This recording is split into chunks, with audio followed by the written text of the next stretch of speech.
제가 대전에 가서 강의를 했어요. 강의를 했는데 노인대학에 가서 강의를 했어요. 그랬더니 할아버지 한 분이 오셔서 머리가 하얀 할아버지야. 신부님, 제가 75인데요. 나 엄마 때문에 힘들어서 죽겠다는 거예요. 무슨 소린가 했더니 98살 먹은 엄마가 그렇게 잔소리를 하고 힘들게 한다는 거예요. 이거 먹고 싶다, 저거 먹고 싶다. 자기도 힘들어 죽겠는데 98살 먹은 엄마 때문에 힘들다는 거예요. 얼마 전에는 하나투어에서 난리가 났어요. 96살 먹은 할아버지가 배낭여행을 신청을 한 거예요. 96살짜리 할아버지가. 그래갖고 그냥 하나투어에서 이걸 어떻게 해야 되느냐? 그래갖고 할아버지한테 전화를 했어요. 할아버지 96은 배낭여행 안 됩니다. 그때는 할아버지가 화를 내면서 걱정하지 말아라. 난 아들하고 가니까 우리 아들이 다 잘해줄 거다. 아들이 몇 살인데 그러냐고. 우리 아들은 70살이다. 70살.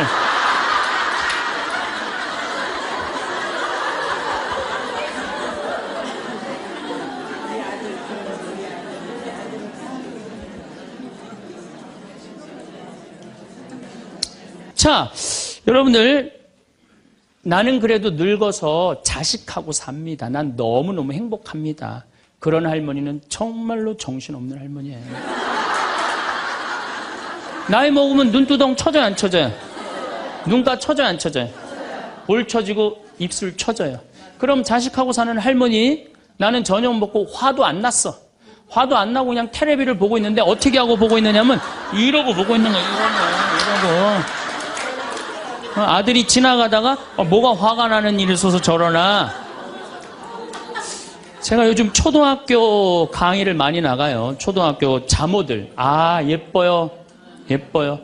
정말로 예뻐요.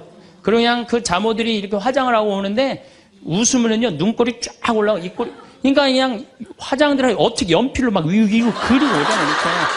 네, 위로 그리고. 그런데 우리 할머니들은 아무리 그려도 결국은 떨어져요. 결국은 떨어져요. 문제는 아들은 괜찮아요. 며느리가 무슨 죄가 있어요? 며느리가 이제 저녁 차려놓고 시어머니 식사하시라고 문을 딱 두들겼어.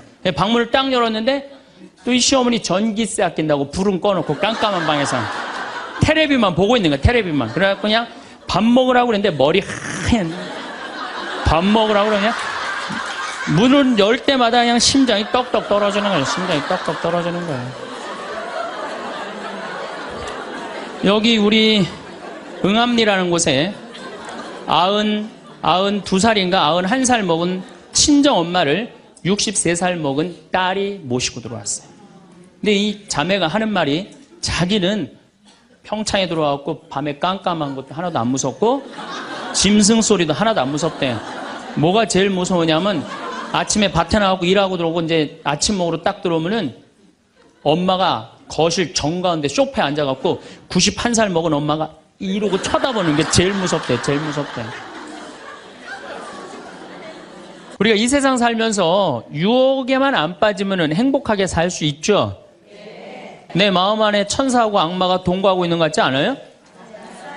본당 신부님한테 말할 때 이때는 천사 같아. 여기 자매님들 보면은. 근데 집에 가고 남편한테 말할 때는 악마로 돌변을 해. 악마로 돌변을 해.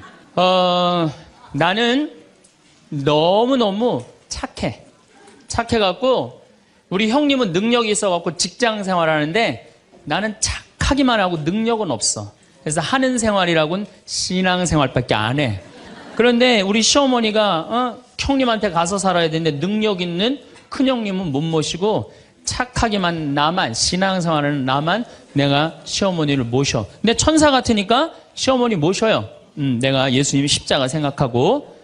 정말로 뭐 시어머니 잔소리, 노망 다 받아주고 그렇게 희생을 하고 사는데 추석날 딱 온 집안 식구가 모였는데 나한테 수고한다는 말하는 사람이 한 사람도 없어. 그럼 속에서 악마가 슬슬 질르기 시작해요. 이거 봐, 네가 착하니까 너를 우습게 보는 거야. 이용만 당하는 거야. 오늘 집안 식구 다 모인 길에 못 모신다고 내질러 그냥. 그 소리가 불긋불긋 일어나지 않아요? 우린 천사하고 악마가 동거를 해요. 오늘같이 피정하는 날, 고해성사 보는 날은 내가 속세기는 자식도 사랑할 것 같고, 집안 신경도 안 쓰는 남편도 사랑할 것 같고, 저 죽지도 않는 시어머니도 내가 다 잘 모실 것 같아. 그럴 땐 천사예요. 고해성사 보고 피정하는 날은. 그런데 세상에 나가갖고 물건 깎을 때 보면요, 그런 악마가 없어요. 그런 악마가. 또 뭐 경품 행사로 공짜로 뭐 준다 그러면요, 하나라도 더 받으려고 달겨드는 거 보면은요, 이건 뭐 정말 악마가 따로 없어요. 보면은 악이 다툼을 해요. 보면은. 그래서 우리 마음 안에는 천사하고 악마가 항상 동거를 해요. 근데 여러분들, 우리만 유혹을 받고 사나요? 예수님은 유혹 받으셨어요? 안 받으셨어요? 받으셨어요. 40일 동안 단식하시고 난 다음에 너무 배고프셨어요. 너무 배고프셨을 때 악마가 짠하고 나타나갖고, 당신 배고프지? 배고프니까 이 돌더러 빵이 되라고 그래요. 이거 황당하고 어처구니 없고 불가능한 유혹이에요. 돌이 어떻게 빵이 되겠어요? 그런데 이런 유혹을 우리도 받고 살아요. 아프리카에는 원숭이 잡는 비법이 있어요. 어떻게 원숭이를 잡느냐 하면은 항아리를 이렇게 만들어 놓고 주둥이, 원숭이 손이 들어갈 만한 주둥이를 만들어 놔요. 그리고 여기에다는 자갈을 잔뜩 넣어놔요. 그리고 여기다 바나나를 딱 놔요. 원숭이가 지나가다가 웬 바나나, 그리고 딱 바나나를 잡아요. 잡으면은 주먹이 커지는 거야. 바나나만 놓으면은 손이 빠지는데 잡은 바나나는 놓기 싫은 거야. 그러니까 이 무거운 항아리를 들고 이놈의 바나나 왜 안 빠지냐, 하루 종일 뛰어다니는 거야. 저녁에는 지쳐갖고 움직이질 못한대요. 그러면은 그 원숭이를 잡아서 먹는다는 거예요. 그런데 지금 여기 있는 여러분들 가운데서도 그 바나나를 못 놓고 계신 분들 많습니다, 지금. 네? 지금 땅을 쥐고 이러지도 못하고 저러지도 못하고 괴로워하는 사람들 많아요. 주식 사놔갖고 그냥 이러지도 못하고 저러지도 못하고 전전긍긍하는 사람들 많아요. 지금 놀 때예요. 노름에 빠져갖고 그거 원금 찾는다고 뛰어다니는 사람, 지금 놓으면은 제일 행복해요. 지금 놓으면 살 수 있어요. 그런데 우리는 그거를 못하는 거예요. 그거를. 욕심을 이용하는 거예요. 악마가 우리를 왜 유혹할 수 있는 것 같아요? 우리의 욕심을 가지고 이용을 하는 거예요. 사기 치는 사람도 1 더하기 1은 100이라고 그러면서 홍보를 하죠. 유혹을 해요. 근데 1 더하기 2는 2라고 믿는 사람은 절대 유혹이 안 빠져요. 근데 1 더하기 1은 100이 되기를 바라는 사람은 그 어처구니 없는 악마의 유혹에 빠진다는 거예요. 난 말할 거 없어요. 내가 그러니까. 내가 여기 생태마을 시작할 때 15년 전에 돈이 한 푼도 없었어요. 그래갖고 우리 교구 70세 원로 신부님한테 찾아갔어요. 김창린 필립보 신부님. 여기가 필립보 생태마을이죠? 그 신부님을 찾아갔어요. 신부님, 내가 우리 교우들 앞으로 이제 주 5일째가 곧 될 텐데 우리 교우들을 쉴 수 있는 생태마을을 짓고 싶습니다. 토요일날, 일요일날 와서 피정도 하고 기도도 하고 쉴 수 있는 공간을 짓고 싶습니다. 그랬더니 신부님이 너 어쩜 그렇게 시간을 잘 맞춰서 왔냐는 거예요. 무슨 소린가 했더니 당신이 은퇴하면 살라고 땅을 수원에다 사뒀는데 그게 개발지가 된 거야. 근데 보상비가 14억이 나온 거예요. 근데 신부님이 그때 이런 말씀을 하시더라고요. 우리 신부들 은퇴하면 교구청에서 아파트 한 채 사주는데 내가 그 돈이 뭐가 필요하냐고. 너 그렇게 좋은 일에 쓴다니 내가 너한테 주마. 하루아침에 14억을 받았어요. 내가 이마에 돈복 이렇게 써있다니까요. 이제 그걸 가지고 이 생태마을을 꾸미려고 계획을 해보니까 이거는 뼈대밖에 못 올리겠더라고. 그래서 3개월 동안 전전긍긍을 하는데 신부님이 나를 다시 부르셨어요. 황 신부 와봐라. 너 그거 갖고는 그거 완성을 못하겠다. 내가 평생 북에서 넘어오셨거든요. 그래갖고 학비에 너무 고생을 하셔갖고 신학생들 장학금을 모은다고 10억을 모아두셨어요. 그 10억도 내가 귀양 너 투자하는 거 내가 너한테 해주마. 대신 나중에 네가 장학 수업은 이어서 해라. 내가 그 약속을 받고 신부님이 또 10억을 또 주셨어요. 24억이 된 거야. 그랬더니 그때 그 본당 신부님이 13,000명 본당이 있었는데 교우들이 신부님이 이런 좋은 일에 한다니까 3억을 모아줬어요. 27억이 됐어. 완전히 돈벼락이 그냥 막 쏟아지는 거죠.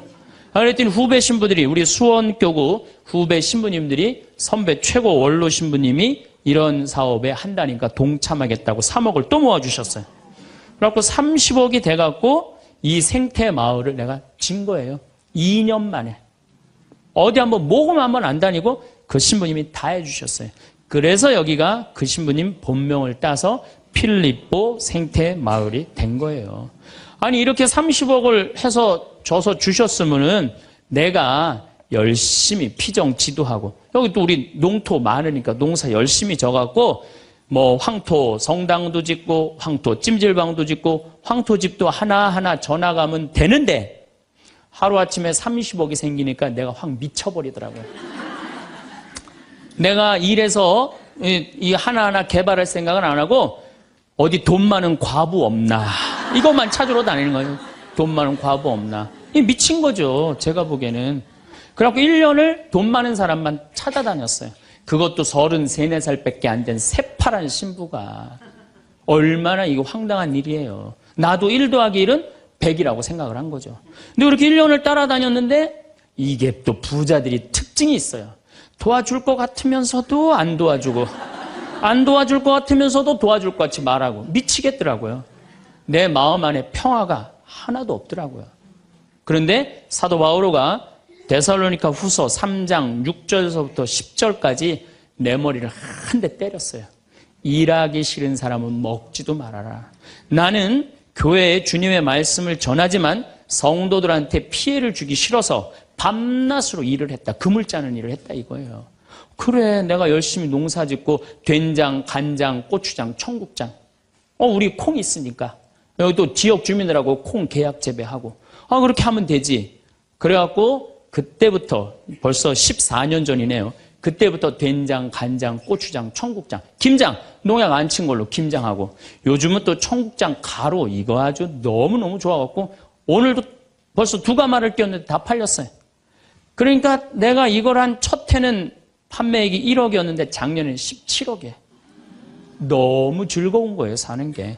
저 신부님 떼돈 버나 보다. 떼돈은 남지 않아요. 원료값이 너무너무 많기 때문에. 그렇지만은 내가 우리 교우들한테 농약 안 친 거, 먹을거리 제공해주고, 이 지역에 지금 3만 평 농약 안 치고, 농사 짓고, 여기 50명 주민들한테, 여기 주민들 지금부터 농한기거든요. 근데 여기 주민들은 지금 내년 2월 달까지 메주 띄우고, 청국장, 생청국장, 청국장 가루, 한 30명이 와서 계속 일을 해요. 얼마나 좋아요. 그냥 이러면서 내가 행복하게 살면 되는데, 아니 내가 미쳐갖고 그냥 한 1년 동안 돌아다닐 땐 마음이 평화롭지가 않더라고요. 여러분들 남의 재물을 탐낼 때부터요. 그때부터 평화는 깨지는 거예요. 남의 재물을 탐낼 때부터. 여러분들 우리 고모가 하나 있어. 근데 고모가 친척이 나라고 조카라고 나 하나밖에 없어. 근데 시집을 안 갔네 이 고모가. 근데 그냥 돈을 많이 벌어갖고 천당역 분당에 아파트도 한 채 있고 빌딩도 하나 있고 통장에 돈도 많아. 그럼 이 조카가 저 고모 늙은 고모 죽으면은 저 재산이 누구한테 온다? 나한테 온다. 이 생각하는 순간부터 얘는 불행한 거예요. 고모 재물 탐내는 순간부터 얘는 불행한 거예요. 남의 재물을 탐내면 안 되는데 악마는 뭐라고 우리한테 유혹을 하느냐면 남의 재물을 탐내라고 유혹을 해요. 우리 어머니 아버지가 잘 살아. 저 재산 나한테 오겠지. 그때부터 얘는 일 안 해요. 딴 생각만 하는 거예요. 1 더하기 1은 2라고 생각 안 하고 1 더하기 1은 100이 된다고 생각을 하고 사는 거예요. 절대 평화롭지가 않아요. 또 여러분들 형제 중에 누가 잘 살아. 우리 형이 잘 살아. 누나가 잘 살아. 근데 내가 이번에 아이가 대학을 들어가. 나 등록금 좀 안 대주나. 이때부터 죄짓기 시작하는 거예요. 이때부터 미워하기 시작하는 거예요. 성당 질 때도 마찬가지예요. 성당 질 때도 내가 하느님 아버지 집을 줘. 그러면은 그 하느님 아버지 집 짓는데 내가 봉헌하면 되잖아. 근데 그냥 나는 봉헌할 생각 안 하고 우리 성당에 제일 부자가 저거 얼마 봉헌하나 이것만 기다리고 있는 거야. 근데 그냥 그 부자는 내가 보기엔 1억을 해도 되는데 500만 원밖에 안 했어. 그럼 뭐라고 그러냐면 예수님 말 틀린 거 하나도 없어. 응? 부자가 천국 들어가는 거는 낙타가 바늘구멍 통과하기보다 아는 건 또 많아갖고 그냥 그러면서 그 사람 욕하는 거. 제 생각엔 이래요. 그렇게 부자 헌금 얼마 내나 그거 쳐다보고 있는 것도 남의 점을 탐내는 거예요. 그 사람 마음에 평화 없어요. 내가 가지고 있는 것만 누구한테 봉헌하면 돼? 하느님한테 봉헌하면 되는 거예요. 우리가 이 돈에 대한 유혹, 이것 때문에 죄를 짓고 사는 거예요. 우리가 이 세상 살면서 제일 많이 받는 유혹이 뭐냐면 돈에 대한 유혹이야. 돈에 대한 유혹, 빵에 대한 유혹. 내가 30년 동안 60평생 살면서 돈을 3억을 모았어. 60살이 돼서. 그럼 이 돈 연금 잘 가입해 두면요, 한 달에 100만 원씩 죽을 때까지 써요. 90살까지. 근데 현찰 3억이 생기면은 악마가 유혹을 해요. 돈이 돈 번데 이거 펀드에다 갖다 맡기면 1년 만에 6억 만들어 줄게. 넘어가요. 이상하게 넘어가요. 아니 3억을 모으는데 30년이 걸렸다면은 이게 한 6억이 되려면 한 10년은 걸려야 되지 않아요? 근데 1년 만에 만들어준다 그러면 덜썩 맡겨요. 그랬더니 이자가 막 1,000만 원씩 나오는 거야. 이게 웬 노다지냐. 이거 확실하다. 부모 돈, 형제 돈, 친구 돈 싹 끌어다가 한 200억을 만들어주면은 악마는 들고 튈까요, 안 튈까요? 튀어요. 며칠 전에 450명한테 2,300억을 자기 로얄 패밀리라고, 청와대, 변호사, 뭐 장관들하고 다 아는 로얄 패밀리라고, 이게 놀랍게도 15일만 맡기면 20%의 이자를 준다고 꼬신 거예요. 그런데 450명이 얼마를 모아줬느냐면은 2,300억을 모아줬어요. 2,300억을. 그래갖고 그걸 들고 튀었잖아요. 여러분들, 1 더하기 1은 2입니다. 1 더하기 1은 절대 10이 아니에요. 근데 우리는 욕심이 있어요. 내 재산이 1 더하기 1인데 2여야 되는데 10이길 바래요. 3억을 모으는 데는 30년이 걸리지만은 악마한테 유혹에 넘어가고 3억을 날리는 데는 6개월도 안 걸려요. 6개월도 안 걸려요. 그리고 땅을 치고 통곡하는 사람들 전 정말로 많이 봤어요. 대한민국 1980년대 이후부터 땅 뛰었어요. 땅값. 그렇죠? 주식 뛰었어요. 그래갖고 대한민국은 1 더하기 1은 2가 아니었고 1 더하기 1은 10이었고 1 더하기 1은 100이었어요. 어떤 사람은 1 더하기 1은 1000도 됐어요. 그러니까 온 국민이 들떠 있는 거야. 들떠 있는 거야. 나도 1 더하기 1이 뭐가 될 수 있다? 100도 될 수 있고 1000도 될 수 있다. 이런 생각을 해요. 대표적인 게 뭐냐면 다단계야. 다단계. 내가 가정방문 다녀보면은요, 집에 샴푸 잔뜩 있는지 많아요. 비누 잔뜩 있는지 많아요. 뭐 한 거예요? 다 다단계예요. 어떻게 다단계? 당신 2사람만 데리고 와. 그러면 이 2사람이 또 데리고 와갖고 나중에 이거 전부 다 가지를 쳐갖고 나중에 떼돈 벌어. 그런데 다단계 하는 사람의 90%가 다 손해보고 나온다는 거예요. 다 1 더하기 1은 100이라고 믿는 사람들, 1 더하기 1은 10이라고 믿는 사람들이 이 유혹에 빠지는 거예요. 이 유혹에. 제가 10년 전에 능평이라는 성당에서 본당 신부를 했어요. 그런데 그 능평이라는 성당에 언덕을 넘어가면은 무슨 동네가 나오느냐면 천당 옆 분당이 나와요. 천당 옆 분당이 나와요. 얼마나 살기 좋으냐면은 거기는 전보산대가 하나도 없어요. 전부 다 지중매설이에요. 지중매설. 동네가 깨끗해요. 깨끗해. 그리고 도로는 한 20m, 30m 주도로는 조경을 하게 돼 있어요. 동네마다 율동공원, 중앙공원, 공원 있고. 그래서 정말로 살기 좋아요.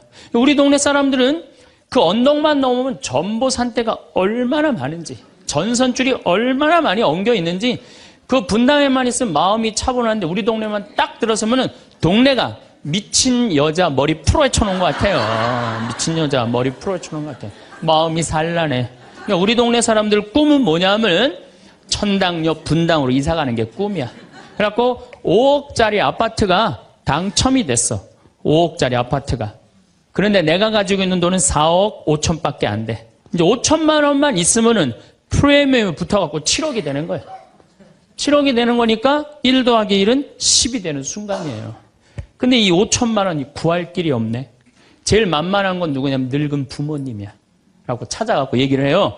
어머니, 아버지, 내가 5천만 원만 있으면은 5억짜리 아파트 되면 내가 잘 모실 테니까 거기 있는 땅 좀 팔아갖고 나 5천만 원만 꿔달라고. 근데 이미 한국 천주교 할머니, 할아버지들은 나한테 강의를 들었어. 절대 자식들한테 재산 주지 말라는 강의를 들었어. 예, 안 죽으니까 절대 재산 주지 말라는 강의를. 난 돈 없다 딱 잡았대요. 그럼 느닷없이 부모가 미운 거예요. 느닷없이. 형제 친척한테 꿔달라고 그랬더니 형제 친척도 아무도 꿔주는 사람이 없는 거야. 다 미운 거예요. 예수님은 서로 사랑하라고 그랬는데 악마는 뭐라고 그래? 이거 봐. 너 세상 너 옆에 있는 사람 아무도 없어. 다 미워해. 이 유혹에 빠지는 거예요. 악마의 유혹에 빠지는 거예요. 근데 마음 하나만 바꾸면 얼마나 행복한지 몰라요. 우리 능평은 뭐 조금 전선줄 있다 하더라도 경치 좋고 공기 맑아요. 아주 좋아요. 그리고 분당에서 살려면은요, 거기에 수준 맞추려면요, 피곤해서 못 살아요. 근데 능평은 32평 아파트가 2억 5천이야. 2억 5천이니까, 이 2억 5천짜리 아파트 사고 얼마가 남아요?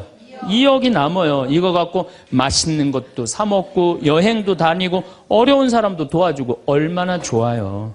근데 우리 인간은 이걸 못해요. 내가 가만히 보면은요, 9개 가진 사람은 10개를 채우려고 이 하나만 더 모으면 10개가 돼. 9개 쓸 생각을 못하고 이거 10개 채운다고 하나 모으다가 죽는 사람들 많이 봤어요, 나. 99개 가진 사람은 100개 채우려고 어떻게? 이 하나를 더 모으려고 99개 쓰지도 못하고 죽는 사람들 많이 봤어요, 저는. 여러분들은 어떠세요? 재산이라는 게 뭔지 아세요? 여러분들 재산이라는 건요, 내가 쓴 것만 내 재산이에요. 내가 쓴 것만. 내가 안 쓴 건 내 재산 아니에요. 다시 말해서 내가 100억을 모으기 위해서 나 그지같이 70평생을 살았어. 이 사람은 거지로 산 거예요. 이 사람 거지로 산 거예요. 네. 그런데 내가 모은 거 갖고 정말로 알뜰하게 뭐 여행도 다니고 맛있는 것도 먹으러 다니고 뭐 즐겁게 살았어. 이 사람은 재산 제대로 쓴 사람이에요. 그 다음에 죽을 때 그래도 이 종교기관에 기부나 하고 이런다면은 다행인 사람이에요. 근데 그냥 재산 그냥 이 100억을 주체를 못하는 사람들, 그러다가 죽는 사람들, 루카복음 12장에요. 부자가요, 엄청난 풍년을 맞이해요.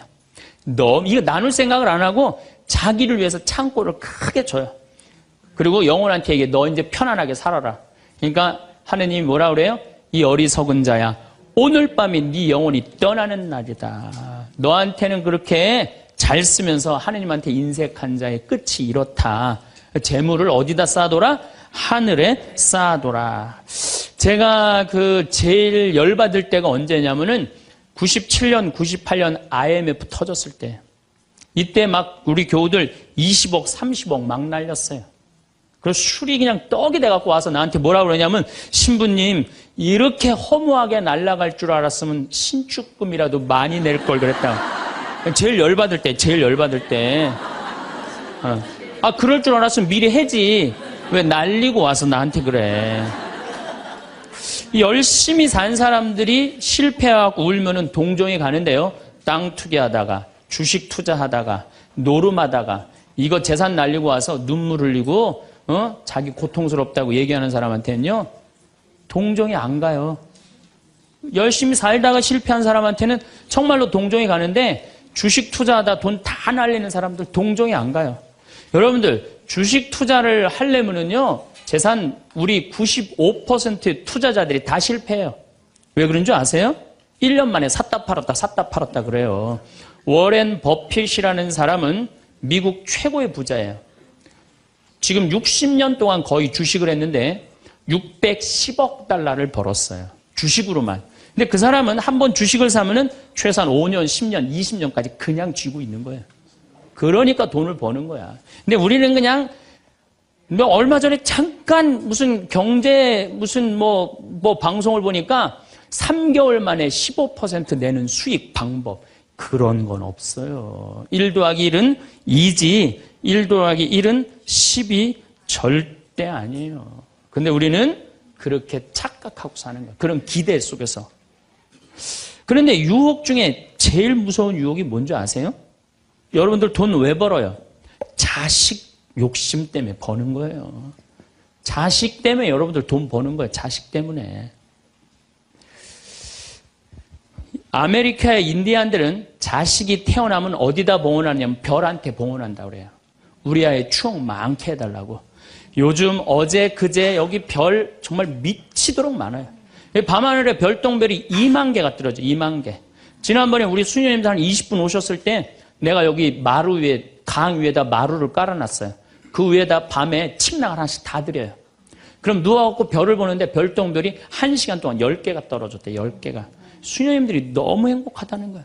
이 별을 보고 행복한 추억을 가지고 살았으면 좋겠는데 우리나라 엄마들은 그런 생각 안 해요. 인디언들은 별 보면서 우리 아이 행복한 추억이 많았으면 좋겠다.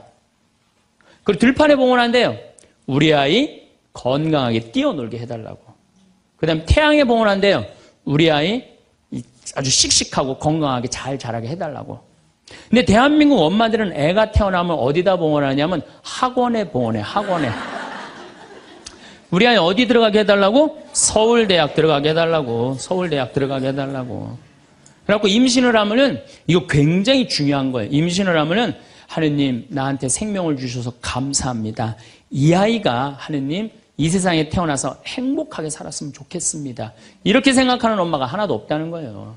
임신을 딱 하는 순간 무슨 생각을 하냐면 내 뱃속에 서울대학 C가 들어왔다고 생각을 하는 C가. 그래갖고 막 임신 한 달, 두 달, 막 10달이 되면 배가 이만해져요. 그러면 C가 이만해진 거야. C가 이만해진 것만큼 꿈도 이만해진 거야. 그래갖고 아침에 인사를 해도 한국말로도 안 해.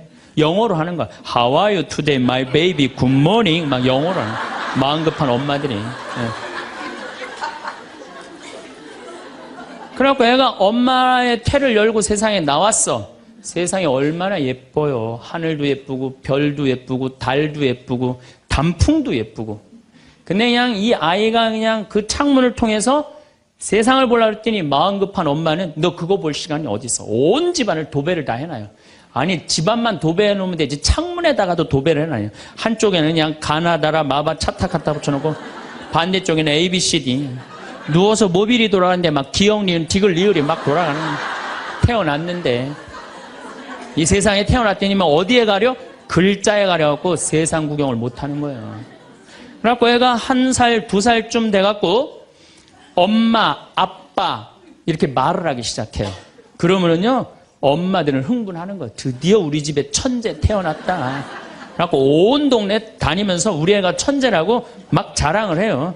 그 우유를 먹여도 무슨 우유만 먹이냐면 아인슈타인 우유만 먹이는 거. 아인슈타인 우유만. 네, 네. 천재니까 아인슈타인 우유만 먹어. 엄마 아빠 그러면은 드디어 됐어. 너 다음 단계로 넘어가자. 1 더하기 1은 뭐냐? 이거 넘어가는 거야. 수학으로 넘어가는 거야. 이렇게 글자하고 숫자에 갇혀 사는 애는요 영혼이 망가진대요. 1살서부터 5살 때까지는요 엄마라고 애가 한 번 말하는데 10,000번을 연습을 해야 된대요. 아빠라고 말하는 데는 20,000번을 연습을 해야 된다고 그래요. 애가 엄마 아빠 그러면은 엄마 아빠들은 고마워해 줘야 돼. 너무 고맙다 엄마라고 불러줘서 손가락 깨물고 배에다 바람 넣어주고 발가락 그냥 뽀뽀해줘가면서 아빠는 목마 태워주고 비행기 태워주고 막 축제같이. 그러면은 이렇게 부모님이 엄마 아빠가 끌어안아주고 뽀뽀해주고 스킨십을 해주는 애들은 이런 생각을 한대요. 이거 봐라 세상은 한번 살아볼 만한 데네. 저렇게 엄마라고 말 한마디 했는데 저렇게 좋아하고 감격을 하네. 그런데 1살서부터 5살 때까지 엄마 아빠 그랬더니 다음 단계 1 더하기 1은 뭐야? 이거 넘어가는 애들은요 나중에 커서 컴퓨터 중독, 알코올 중독, 그 다음에 사춘기 때 무표정, 무반응, 무감동. 여러분들 자녀들 중에 사춘기 해갖고 엄마 막 이렇게 쳐다보고 있는 애들 봐요 안 봐요? 걔네들은 사춘기라 그런 게 아니야. 언제 망가뜨려 놓은 거냐면 1살서부터 5살 때까지 망가뜨려 놓은 거예요. 영혼을 망가뜨려 놓은 거예요. 프레벨이나 썸머힐이나 삐아제나 몬테소리 같은 유아 교육학자들이 말을 하기를 1살서부터 5살 때까지는 숫자나 언어를 인지하는 좌뇌가 발달하지 않는다고 그래요. 6살 때부터 좌뇌가 발달한다고 그래요. 근데 우리나라의 95%의 엄마들이 영세 교육을 해요. 태어나자마자부터 교육을 해요. 교육비 얼마? 350만 원짜리 교육비를 들여서 전부 다 350만 원 애한테 그냥 영세교육을 시키는 거예요. 우리나라 청소년의 95%는 이미 1살서부터 5살 때까지 영혼이 망가져버린 거예요. 그래갖고 그냥 5살 때 돼갖고 그냥 텔레비에 나오는 글자 모르는 글자가 없어. 5년 동안 공부했으니 애가 모를 리가 있어요. 모르는 글자가 없어. 그냥 쫙쫙 읽어대. 그러면 나한테 데리고 와요. 신부님 우리 애가 천재인가 보라고. 왜요? 텔레비에 나오는 글자 모르는 글자가 없어요. 안수기도 해달라는 거. 그럼 내 걔 머리에 손 얹고 뭐라고 기도하느냐면 이제 네 인생은 쫑났다. 내가 이렇게 기도한다니까. 걔 인생은 쫑난 거예요. 걔 인생은. 근데 이 사실을 아무도 몰라요. 아무도. 그래갖고 천재인 줄 알고 초등학교에 넣어놨더니 40명 중에 20등 해갖고 오는 거야. 받아쓰기 100점 중에 50점 받아오고. 그러면은 여러분들 자녀들이 5살 때 여러분들이 뭐라고 얘기를 하냐면 우리 아들 대통령 될 거라고. 우리 아들 의사 될 거라고. 변호사 될 거라고. 판검사 될 거라고. 그게 여러분들 행복한 외침이라고 생각하세요? 그게 여러분들을 불행하게 만드는 거예요. 그냥 내 아이가 생긴 대로 네가 하고 싶은 건 나중에 해라. 이런 사람은요 실망하지 않아요. 근데 막 5살 때 꿈에 부풀어 있는 거야. 대통령 될 거다. 판검사 뭐 변호사 될 거다. 그랬는데 그냥 초등학교 딱 들어갔는데 40명 중에 20등 딱 해갖고 오고 100점 중에 50점 받아오면 이때부터 실망하기 시작하는 거야. 근데 문제는 얘는 이걸 받고 괴로워하지 않아요. 되게 공부 못하는 애들이요 성격이 느긋한 애들이 공부를 못해요. 내일 시험인데도 아무 근심 걱정 없이 막 놀이터에서 막 노는 애들, 걔네들이 공부 못하는 거거든요. 그냥 자기는 괴롭지도 않고 놀이터에서 놀면은 엄마는 그런 애를 보면 눈에서 광선이 나가는 거, 광선이. 분노의 광선이 나가는 거야. 저놈의 새끼 저거 받고 저렇게 논다고. 아무리 때려도 말을 안 들어. 그냥 계속 40명 중 20등 해갖고 오는 거야. 그러면 엄마는 슬프지만, 괴롭지만, 힘든 결정을 다시 한번 해요. 우유를 아인슈타인 우유에서 서울 우유로 바꿔요. 서울 우유로.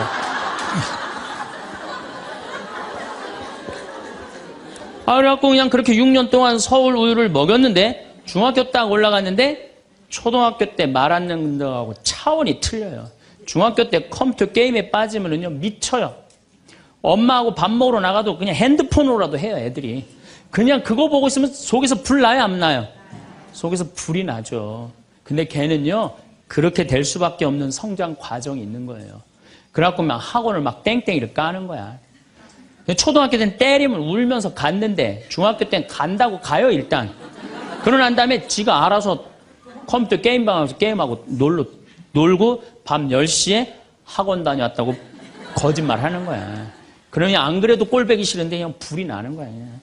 이미 학원에서 전화 받은 내가 안 왔다고. 그럼 이놈의 새끼 어디서 거짓말 하느냐고 때리려고 그러는데 이게 너무 커갖고 손이 닿아요 안 닿아요? 안 닿아요. 이놈의 새끼 애는요 엄마가 때리려고 하면 힘도 안 들여. 왜 이러냐고 고개만 젖히면 그냥 막 날아가는 거야. 고개만 젖히면 손이 닿지도 않아. 그러면 또 멱살을 끌어내려갖고 그냥 이놈의 새끼 어디서 엄마 때리는데 피하느냐고 그러면은 그때서 아이가 엄마 손을 딱 잡고 흰 눈동자 95%, 까만 눈동자 5%, 엄마보다 눈을 더 뒤집어 확 뒤집고. 왜 이러냐고, 나 좀 제발 놔두라, 나 공부하는 거 지겹다고 엄마를 확 밀쳐내요. 그럼 엄마는 그냥 마룻바닥에 확 널브러지면서 마룻바닥을 움켜쥐고 너무 슬프지만은 힘든 결정을 다시 한번 해요. 우유를 서울 우유에서 연세 우유로 바꿔요. 연세 우유로. 연세 우유로 이제 바꿔갖고 그냥 먹었는데, 고등학교 올라갔는데 이놈이 이거는 뭐 내가 보기에는 여러분들 중학교 때는요 애가 말도 못하고 반항을 하는데 고등학교 때는 차원이 틀려요. 어떻게 틀리냐면 엄마 아빠는 뭘 잘 살아서 나한테 잘 살라고 그러느냐고, 당신들이 나한테 해준 게 뭐 있느냐고 말도 못하는 거예요. 이때는 어떤 상황에 들어가느냐면 동네 자랑도 못해. 친척한테 아무 자랑도 못해. 조금만 있으면 이제 대학 금방 탈로가 나게 생겼는데, 5살, 6살 땐 대통령이다, 천재다, 뭐 생 난리를 하고 돌아다녔는데, 고등학교 땐 완전히 소가리를 하는 거예요. 완전히 소가리를 하는 거예요. 그리고 말도 못하는 게 한마디 하면 아들이 그냥 주먹으로 그냥 문이 뻥뻥 뚫리니까 무서워서 말도 못하는 거예요. 그러면 그냥 동네에도 말 못하고 그냥 집에서도 말 못하고 엄마만 속병이 드는 거예요. 너무 슬프지만은 아무도 모르게 힘든 결정을 다시 한 번 해요. 우유를 연세우유에서 건국우유로 바꿔요.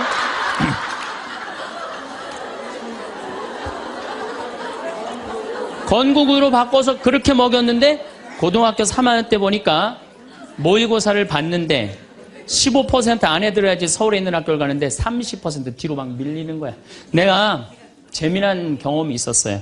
내가 아주대학 환경공학과 대학원을 다닐 때 그 옆에 창현고등학교, 유신고등학교가 있었어요.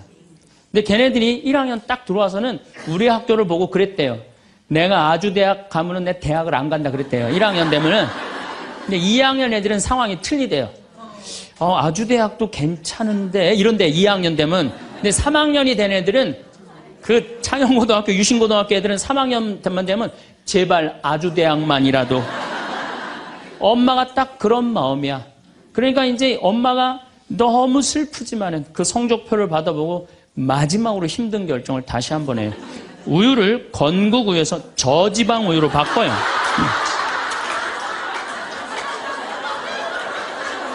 저지방 우유로 바뀌는 그래갖고 그냥 제발 지방대학은 가지 말라고. 그래갖고 그냥 지방대학 그렇게 가지 말라고 저지방 우유를 먹었는데 애가 결국은 지방대학을 갔어. 이때부터 자식이 미운 거예요. 자, 여러분도 한번 생각을 해봐요. 그 소중한 자식 태어났는데 처음부터 네 생긴 대로 살아라 그랬으면 20년 동안 사랑이 쌓였을 거예요. 근데 처음부터 자기가 먼저 대통령, 판검사 목표 설정해놓고 애가 따르지 않는다고 애를 미워한다. 애가 잘못하는 거 부모가 잘못하는 거예요. 나는 100번 부모가 잘못한다고 생각을 해요. 공부 못하면 어때요? 애가 건강하고 자기 행복하게 살면 되지. 내 목표에 애가 따르지 못한다고. 그리고 애들이 공부 못하는 거는 누구 머리 닮아서 공부 못해요? 여러분들 남자 여자는 XY고 여자는 XX죠? 그런데 이 Y 유전자는요 성을 결정하는 아주 최소한의 정보만 갖고 있어요. 대개 X 안에 모든 게 다 들어있어요. 그러니까 엄마 아빠한테 갖고 와봤자 엄마 걸 더 많이 갖고 와요. 그러니까 애들이 공부 못하는 건 거의 엄마 닮아서 공부 못하는 거예요. 아니 그러면은 애가 공부 못하면 자기 머리를 떨어야지 왜 애를 괴롭혀요? 그러니까 우리나라 초등학교, 중고등학교, 대학생 중에 부모하고 제일 사이 나쁜 세대가 대학생이 제일 나빠요. 그 정도는 부모하고 마음이 통해야 되는데 말이 통해야 되는데 말이 안 통하는 거예요. 그냥 부모 싫다고 떠나가는 거예요. 자식 놓치는 거죠. 영원히 떠나가는 거예요. 자, 그런데 신부님 내 아이는 너무 똑똑해요. 아주 착해요. 반에서 1등, 전교에서 1등 해갖고 서울대학 갔어요. 그런데 서울대학 간 자식도 사실은 별로 소용없어요. 서울대학 가갖고 얘가 졸업을 해갖고 삼성에 취직을 했어. 출근을 했는데 내가 나눴는데도 어쩜 저렇게 잘생겼어. 빛이 번쩍번쩍 나. 그렇게 빛이 번쩍번쩍 나. 너무 보기 좋은 거야. 내 자식이지만. 그런 자식일수록요 잘하는데 아무런 도움도 주지 않은 나보다 훨씬 예쁘고 훨씬 젊은 여우 같은 며느리가 나타나서 낚아채 가는 거예요. 그날로 끝나는 거예요. 그날로. 여러분들 옛날에는 부모 자식이 끈끈했어요. 왜 옛날에는 부모 자식이 끈끈했느냐면 평균 연령이 46세였을 때 100년 전만 해도 46세까지 밖에 못 살았어요. 20살에 결혼해갖고 내 나이가 40이 되면은 자식은, 큰아들은 나를 40 먹은 나를 몇 년만 모시면 되냐면 6년만 모시면 돼. 6년. 모실만해? 안 모실만해? 부모 6년 모시는 거 모실만해요. 그런데 부모가 46에 돌아가셨어. 그럼 내 효도 더 받아 먹으라고 3년 심효살이를 했어요. 산소 옆에 초막을 져서. 근데 만약에 40살 난 부모님이 돌아가시려고 그러면요 20살 난 자식이 손가락 깨물어서 단지해줬어. 입에다가. 죽지 말라고. 옛날에 만약에 부모님이 돌아가려고 그러는데 손가락 끊어갖고 단지를 안 하는 동네에서 자식 있으면 동네에서 손가락질했어요. 저 자식 부모 돌아가려고 그러는데 손가락도 안 끄는 놈이라고. 옛날에는요 자식들이 부모한테 애절했어요. 그런데 애절한 이유가 부모의 은혜가 고마워서 그걸 효도를 하려고? 전혀 이유는 다른 데 있어요. 동생이 17살, 14살, 11살, 8살, 5살, 2살이야. 아니 이렇게 줄줄이 나눠놓고 지금 이거 누가 키워야 돼? 장남이 키워야 돼. 장남이. 그러니까 죽어도 언제 죽어라? 2살까지 키워놓고 죽어라. 만약 우리 부모님이 2살까지 다 키워놨어. 그때까지 부모님이 살아있으면은요, 얘를 시집 장가 보낼 때까지 살아있으면 너무 고마웠고 차려준 잔치가 환갑잔치예요. 그리고 진짜 오래 살았다고 차려준 잔치가 진갑잔치예요. 이게 나아갈 진짜를 써. 60에서 더 나갔다. 이거 나가지 말아야 되는데 더 나갔다 이거예요. 그래서 진갑잔치야. 그리고 만약에 70까지 살았다. 이거는 두보의 시에 나오지만은 옛날부터 70까지 사는 것은 고자, 고래희, 희박하게 온다 이거야. 70까지 사는 사람은 희박하다. 그래서 고희라는 단어를 쓰는 거예요. 이거 옛날엔 70까지 어떻게 살아요? 근데 요즘은 60 넘어도 갈 생각 해야 안 해요? 자, 나 60 넘었다. 손 들어보세요. 여기 지금 별로 없을 것 같은데 손 들어보세요. 아, 이게 문제라는 거예요. 60이 넘었으면 가야지. 평창으로 오면 어떻게 해? 평창으로 오면. 그런데 요즘 우리 직원들이 말을 하기를 뭐라고 그러냐면, 신부님 70이 됐는데요, 아줌마 같은 분들이 너무 많다는 거예요. 70에도 요즘 아줌마 같아요. 그래서 70에도 총각 같은 사람도 많아요. 예. 우리 아버지가 그래요. 아버지가 80인데도 총각 같아요. 지금 60세 되신 분들은 100살까지 삽니다. 몇 년 남았냐면 40년 남았어요. 40년. 지금 50살 되신 사람들은 110살까지 살아요. 몇 년 남았냐면 60년 남았어요. 60년. 자, 아니 오늘 방송에서 뭐라고 그랬냐면은 2040년에 평균 연령이 190살이라고. 90살. 2040년. 자, 그렇다면 여기 지금 50대신 분들 2040년이면은 80대예요. 그때 평균 연령 90이에요. 그럼 그때 다 100살 넘게 산다는 얘기예요. 제 말이 그냥 허투루 하는 말이 아니에요. 지금 40 넘은 사람들은 120살까지 살아요. 여러분들, 우리나라가 지금 100살 이상이 몇 명이냐면은 1700명이에요. 100살 이상. 얼마 전에 텔레비전에 102살 먹은 할머니, 83살인가 먹은 며느리, 또 50 몇 살 먹은 3대가 살죠? 이제는 그런 일이 다반사로 생긴다는 거예요. 다반사로. 지금 70살 넘은 우리나라 인구가 240만 명이에요. 70살 이상이. 60세 이상이 65세 이상이 540만 명, 540만 명. 초등학교 애들이 310만 명이에요. 그러니까 요즘 길에 나가보면요, 우리 어렸을 땐 길에 애들이 바글바글 했어요. 구슬치기, 딱지치기 그냥. 할머니는 이런 할머니 하나 이렇게 구경하고 있었어요. 근데 요즘에 길에 나가보면 애들은 하나도 안 보여요. 애들은 낳지도 않고 학원에 가고. 길에 나가면 누구만 바글바글 하냐면 할머니, 할아버지들만 바글바글 할 거예요. 21세기는 그래서 노인의 시대라는 거예요. 여러분들은 그런데 더 심각한 건 지금 70, 80대신 분들은 그나마 이제까지 살아왔어. 이제 10년, 20년만 하면 견뎌요. 여러분들은 앞으로 50년, 60년 남아있어요. 그 인생에 대한 설계가 준비되어 있습니까? 안 돼 있습니까? 안 돼 있어요. 자, 그렇다면은 여러분들은 나이 60이 돼서 여러분들 옆에 있을 사람은 누굴까요? 그렇죠. 남편이에요. 남편인데 이 사실을 30년 동안 까맣게 까먹는 거예요. 이 사실을 30년 동안 까맣게 까먹고 누구한테 30년 동안 미쳐 있어요? 자식한테 미쳐 있는 거예요. 자식한테 미쳐 있다가 이제 자식이 떠나면은 이런 생각을 해요. 나는 그동안 자식 키우느냐고 애썼으니까 이제는 찜질방도 가고 평창 생태마을 피정도 좀 가고 성주순례도 가고 내가 편안하게 살으리라 이런 생각을 하는데 전혀 예상치 못한 일이 벌어져요. 남자는 무슨 생각을 하냐면 30년 동안 떠돌아다니다가 귀소 본능이 생겨요. 이제는 마누라한테 돌아가리라 이런 마음이 들어요. 여자는 이제 편안하게 살려고 그러는데 남자는 귀소 본능이 생기는 거예요. 이때부터 부부 사이에 갈등이 생기는 거예요. 이때부터 전혀 부부의 사랑을 생각하지 못하고 자식한테만 미쳐있고 남자는 바깥에만 미쳐있다가 60에 딱 만나갖고 젊었을 때는 그렇게 맛있는 거 차려놓고 여보 일찍 들어와 그래도 안 들어오더니 이제 60 넘어서 굳이 집에 안 들어와도 되는데 때 따라 철 따라 찾아 들어오면 신경질이 나요 안 나요? 여러분들 며칠 전에 할머니들이 72%가 할머니들이 할아버지 뒷바라지하기 싫다고 그랬잖아요. 나왔죠? 그러니까 이게 심각한 문제예요. 아침에 눈을 뜨면서부터 무언가 허전한 기분이 드는 날들이 있습니다.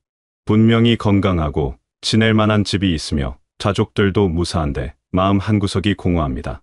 텔레비전을 켜면 더 넓은 집에 살고 더 좋은 차를 타는 사람들이 보이고 자연스레 내 삶과 비교하게 됩니다. 이런 마음은 우리만의 특별한 고민이 아닙니다. 사람이라면 누구나 겪는 자연스러운 감정이지요. 하지만 이 감정에 계속 머물러 있다 보면 정작 소중한 것들을 놓치게 됩니다.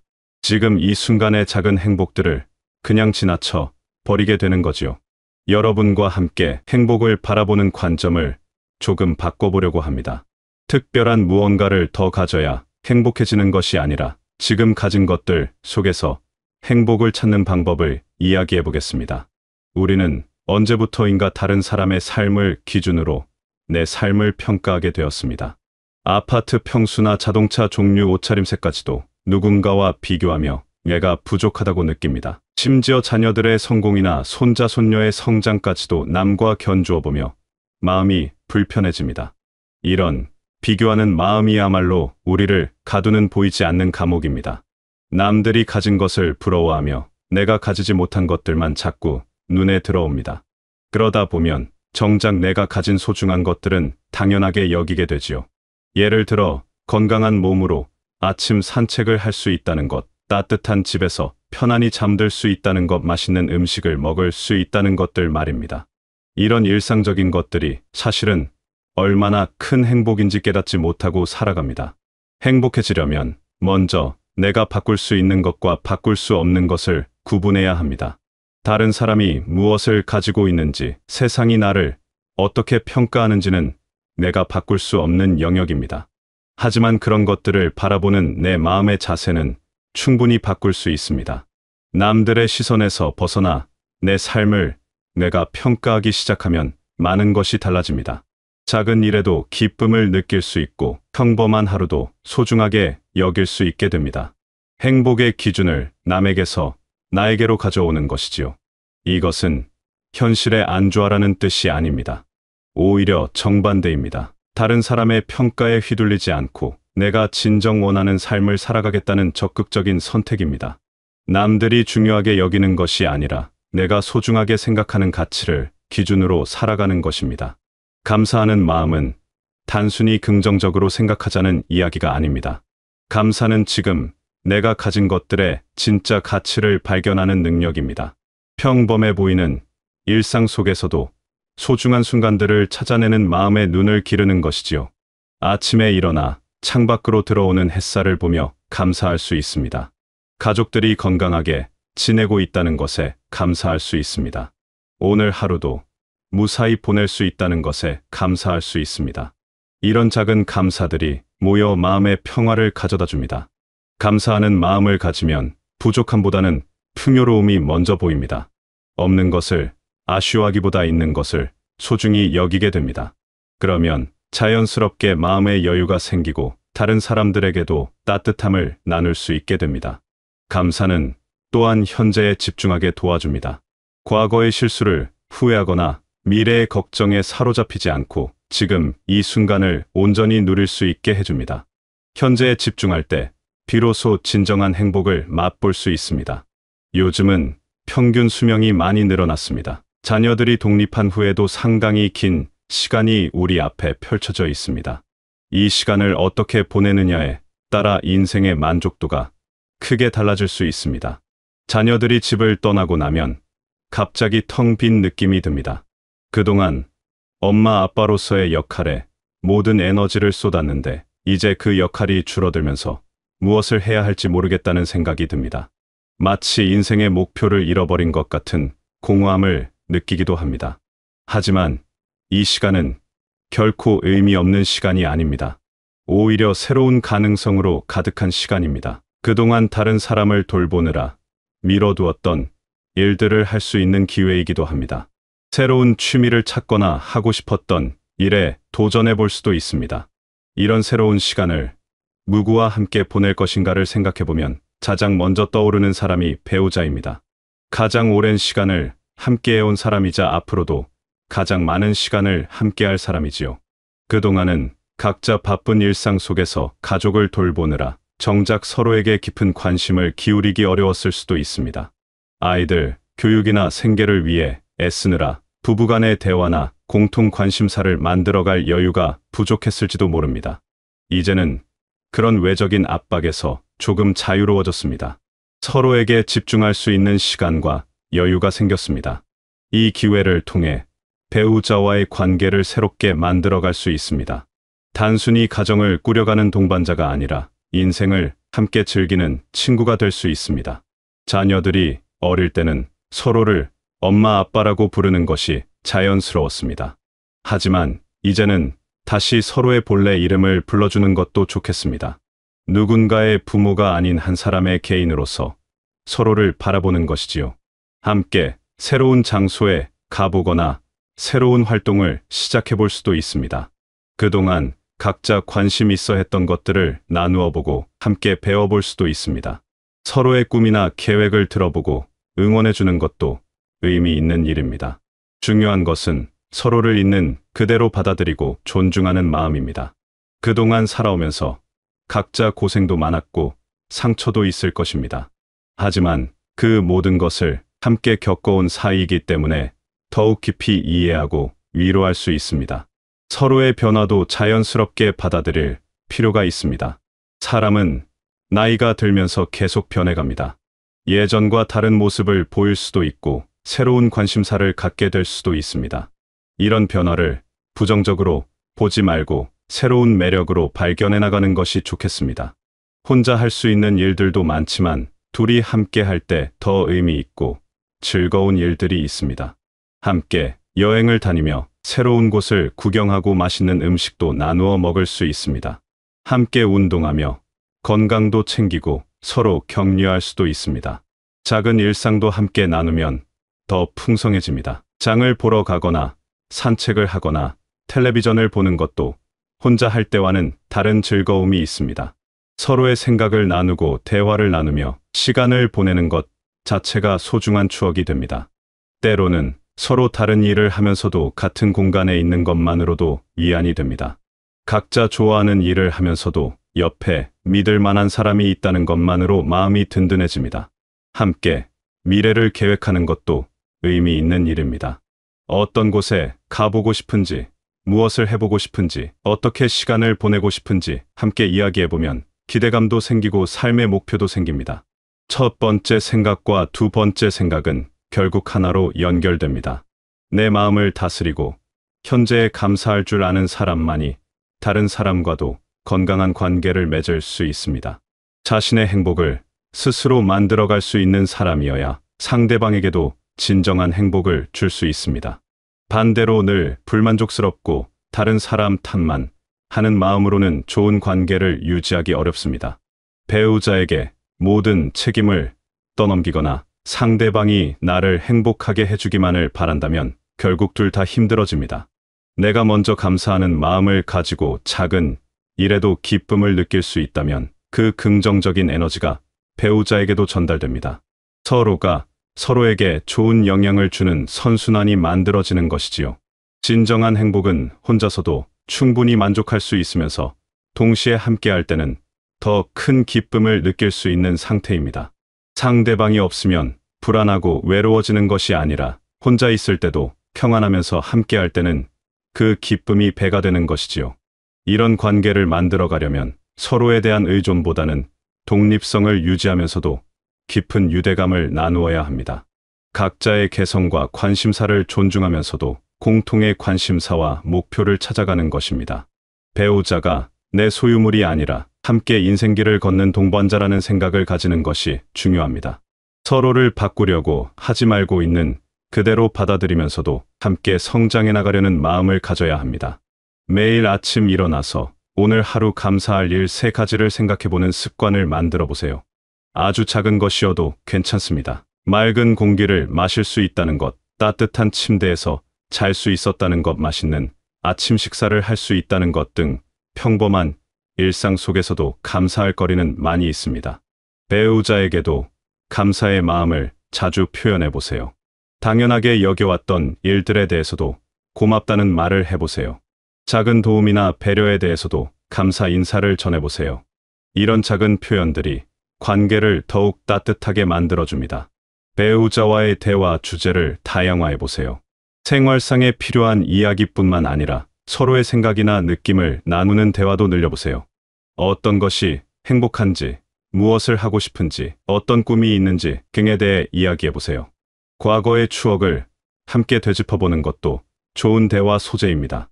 처음 만났을 때의 이야기, 결혼 초기의 에피소드, 자녀들이 어렸을 때의 재미있는 일들을 함께 기억해보세요. 이런 대화를 통해 서로에 대한 애정을 다시 확인할 수 있습니다. 바쁜 일상 속에서도 둘만의 시간을 의식적으로 만들어 보세요. 매일 일정한 시간에 함께 차를 마시며 하루 있었던 일을 나누거나 함께 산책하는 시간을 가져보세요. 특별한 일이 아니어도 함께 보내는 시간 자체가 소중합니다. 새로운 활동을 함께 시작해보는 것도 좋습니다. 함께 배울 수 있는 것들을 찾아보세요.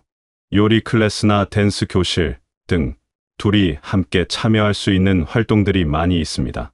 새로운 도전을 함께 하면서 서로에 대해 새로운 면을 발견할 수도 있습니다. 감사하는 마음과 좋은 관계가 가져다주는 가장 큰 선물은 마음의 평화입니다. 남과 비교하느라 불안해하지 않고 혼자 있어도 외롭지 않으며 작은 일에도 기쁨을 느낄 수 있는 마음 말입니다. 이런 마음의 평화는 다시 우리 주변 사람들에게도 좋은 영향을 줍니다. 평온한 마음을 가진 사람 곁에 있으면 다른 사람들도 안정감을 느끼게 됩니다.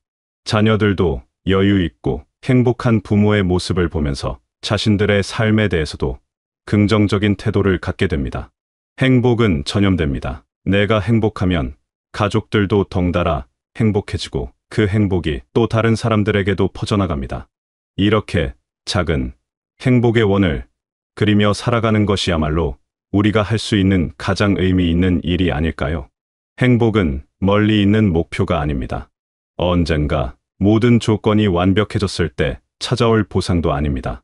행복은 바로 지금 이 순간 내 마음속에서 시작되는 것입니다. 오늘 아침 눈을 뜨고 새로운 하루를 맞이할 수 있다는 것부터가 행복의 시작입니다. 사랑하는 사람들이 건강하게 지내고 있다는 것, 평범하지만 평안한 일상을 누릴 수 있다는 것, 이 모든 것들이 사실은 큰 행복입니다. 배우자와 함께하는 시간도 마찬가지입니다. 특별한 이벤트나 거창한 계획이 없어도 함께 밥을 먹고 함께 웃고 함께 하루를 마무리할 수 있다는 것 자체가 소중한 행복입니다. 이런 일상의 소소한 행복들을 놓치지 않고 감사하며 살아간다면 우리의 나날은 훨씬 풍요로워질 것입니다. 큰 것을 얻지 못해 아쉬워하기보다는 이미 가진 것들의 소중함을 깨달으며 살아가는 것이 진정한 지혜입니다. 여러분의 마음에도 감사와 평화가 자리하고 배우자와 함께하는 시간이 더욱 의미 있고 행복하게 되시길 바라겠습니다.